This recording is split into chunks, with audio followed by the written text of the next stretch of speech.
కళ్ళు మూసుకుని నా మాట వినొచ్చా, కళ్ళు తెరిచి వినాలా? రెండు వేసు. ఎలా ఉన్నాక కళ్ళు మూసుకుని ఎప్పుడు ఉంటావా, కళ్ళు తెరిచి ఉంటావా? నీకు ఇష్టం ఉన్నా లేకపోయినా కన్ను మూతపడుతుంది, తెలుసుకుంటుంది. గమనిస్తున్నావా లేదా? ఇదేమిటి? సుఖాన్ని గమనిస్తావా, దీన్ని గమనిస్తున్నావా?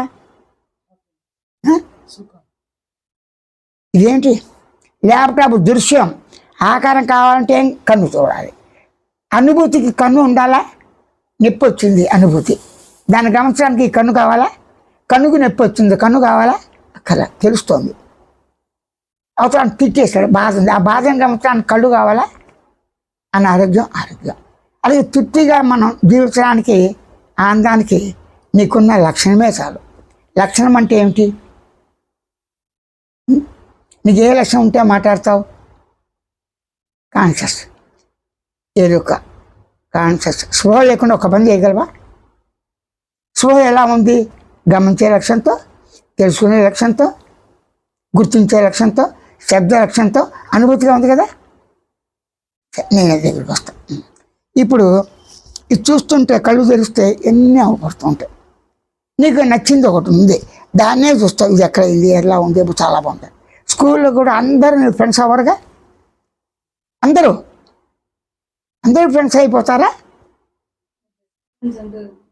అంటే నీకు దగ్గరలో నీ భావాల దగ్గరగా ఉన్నవాడితో ఉంటావా, లేని వాడితో ఉంటావా?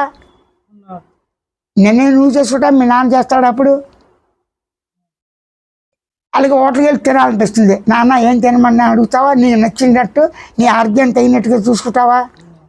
అంతే కదా. అంటే నీకు స్వతంత్రం వస్తుంది, స్వతంత్రం కోల్పోకూడదు.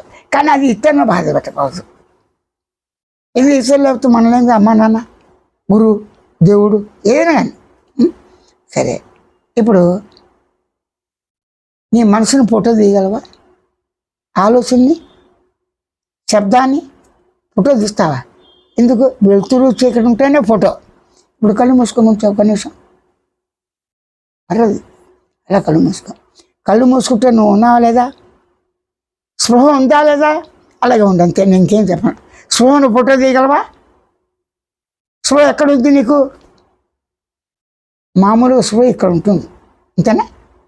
ఏమైనా కాన్షియస్ ఎక్కడ ఉంది ఇప్పుడు? మైండ్. ఆ కాన్షియస్ ఉంటే శరీరాకారం ఉందా? కాన్షియస్ ఉందా ఇప్పుడు? కాన్షియస్ ఉన్న చోటే శరీరం ఉంది, కాన్షియస్ ఉన్న చోటే నువ్వు మాట్లాడుతున్నావు, కాన్షియస్ ఉన్న చోటే గాలి వస్తుంది, కాన్షియస్ ఉంటే సుఖం దుఃఖం మంచిది అన్నీ కనబడుతున్నాయిగా అనుభూతులు. అలాగే ఉండు, నేనేం చెప్పను. ఉదాహరణకి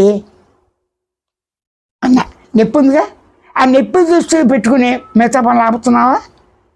ఆ నొప్పిని గమనించి గుర్తించి తెలుసుకోకుండా వెనక నొప్పి వచ్చింది, జుట్టు ఊడిపోయింది అన్న బాధ, ఇవన్నీ కూడా నీకు లక్షణాలు బట్టే తెలుసుకున్నావు కదా.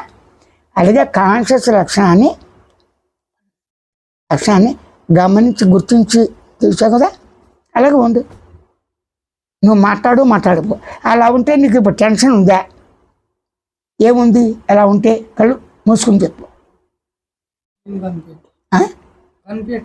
అసలు కనిపించడానికి కన్నుతో చూస్తే కన్ను మూసుకొని గుడ్డిగా నాడికి ఏది కనదు. అనుభూతి ఎలా ఉంది? టెన్షన్ ఉందా? టెన్షన్ లేకపోతే కనబడుతాయేంటి? ఒక ప్రశాంతత ఉందా లేదా?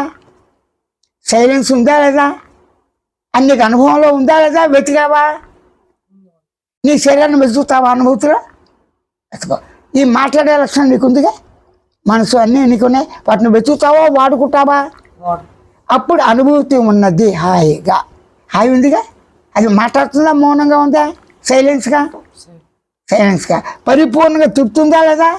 దాన్ని ఆత్మ అన్నారు. ఇలా చెప్పలేదు వాళ్ళు, నాకు అనవసరం. ఆ అనుభూతిని రోజు ప్రతి సెకను పరిశీలించుకుని ఆ అనుభూతితో ఉంటూ బట్టి పట్టకుండా శ్రద్ధగా టీచరు ఎవరైతే చెప్పారో దాన్ని జ్ఞాపకం చేసుకో.